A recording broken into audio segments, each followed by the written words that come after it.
This is the Shangri-La Penthouse in Toronto, one of the most popular and in-demand penthouses in the entire city. I know this because it's the unit my clients most ask me about when they're looking for off-market opportunities. In today's video, I'm going to be reviewing the Shangri-La Penthouse in depth so you can get insider info on one of the most iconic penthouses the city has to offer. But before we do that, if you're new here, my name is Saul Sanchez. I'm an agent here in Toronto specializing in the luxury market, and I love helping clients find off-market opportunities. So whether you're looking to buy one of the Shangri-La penthouses or any other home in the city, I encourage you to reach out to me today to learn about all the off-market opportunities that you will not see on realtor.ca or any other public website. All right, so let's get right into it. First thing to note is that there are 4 penthouses at the Shangri-La in Toronto that sit on the 65th and 66th level of the building. The video that you're seeing right now is of the Southeast penthouse, which is penthouse number 2, and it was recently leased out for just over $32,000 a month. I toured this unit with a few clients of mine in person, so I'm very familiar with this unit. Previous tenants of this particular unit include NBA and NHL players, a Saudi prince, YouTubers, and high-level CEOs. Each of the 4 penthouses are roughly the same size, around 3,200 square feet of interior living space, and each have 3 bedrooms and 3.5 bathrooms. What people really love about the Shangri-La penthouses is the wow factor when you walk in. You have 12-foot ceilings that make the unit feel even more grand than it already is. You have windows that wrap around the entire unit that gives you amazing, breathtaking views of the entire city, no matter which penthouse you're living in. And also, of course, you get to walk out to a massive 1,500 square foot private terrace that is very rare in Toronto, but especially in the core of downtown. It's also worth noting that each of the penthouses has a private internal elevator that operates between the lower and upper floors, and you also get a private 3-car garage with valet parking included. All right, so I want to talk about the floor plans, but first of all, let's talk about the floor plate of the penthouse level. So we have the 4 penthouses here. The southern units are the O2 and O3 penthouse units, which face Adelaide Street. On the northern side, we have O1 and O4. So this is northeast and northwest. In terms of layout, the penthouses that are diagonal from each other are going to be the exact same layout, and the penthouses that are right beside each other are going to be the mirror image of each other. Now, in my opinion, the northern penthouses are very underrated. Most people gravitate towards the southern units, of course, because they have the southern views, but most people just assume that these units on the northern side will have bad views because they face to the north. However, because of the orientation of the layouts, they mostly face towards the west and towards the east rather than towards the north. So on the northwest penthouse, you actually get tremendous views of the water when you're looking to the west, and you can actually still see the CN Tower from the terrace looking this way because it's on a diagonal. And the northeast penthouse also has views of the waterfront overlooking the financial district. This right here is a photo of penthouse number 4, which is on the northwest side. So even though you're on the northern side, you have views of the water running from downtown all the way down to Etobicoke and beyond.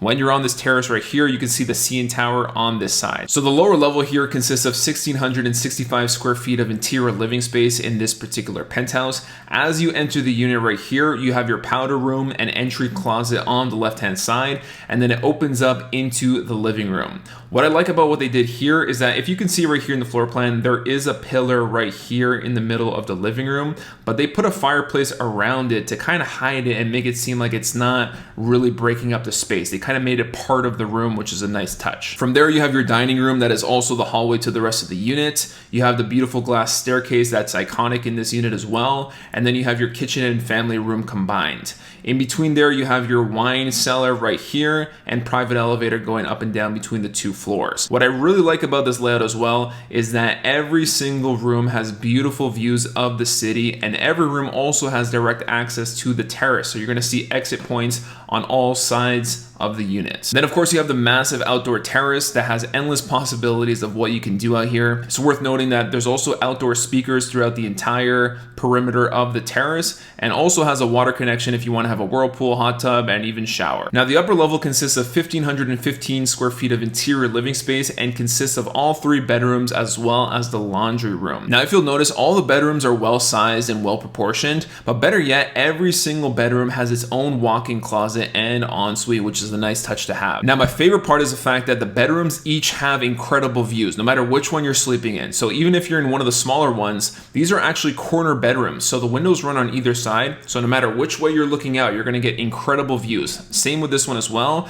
And this particular ensuite has a window right here. So as you're taking a shower, you have great views overlooking your terrace, but also of the financial district. Now, to give you some history on these penthouses, a lot of people don't know this, but when they were being sold originally in pre-construction, there used to be only 2 penthouses instead of 4. There was a northern penthouse and a southern penthouse, and each took up 1/2 of the entire floor plate of the 65th floor, which was roughly around 7,000 square feet. Now, the thing is, at the time, they had trouble selling such large units. There wasn't as much demand for that type of inventory in Toronto, so they ultimately decided to divide the 2 units into the 4 that we have today. Now, a lot of my clients that I mentioned this to share the same sentiment, that they wish the penthouses were in the original form of being 2 halves instead of 4 quarters. There is so much more demand for mega units in Toronto today than there was over 13 years ago when this was being sold pre-construction. If we had those half-floor penthouses today, I have no doubt that they would be constantly in high demand and they would sell very quickly. Nonetheless, the penthouses today are very impressive and one of the most in-demand luxury units in the entire city. Now, to give you some idea of pricing and values, the penthouses originally sold in 2017 and 2018 between $7 and $8 million.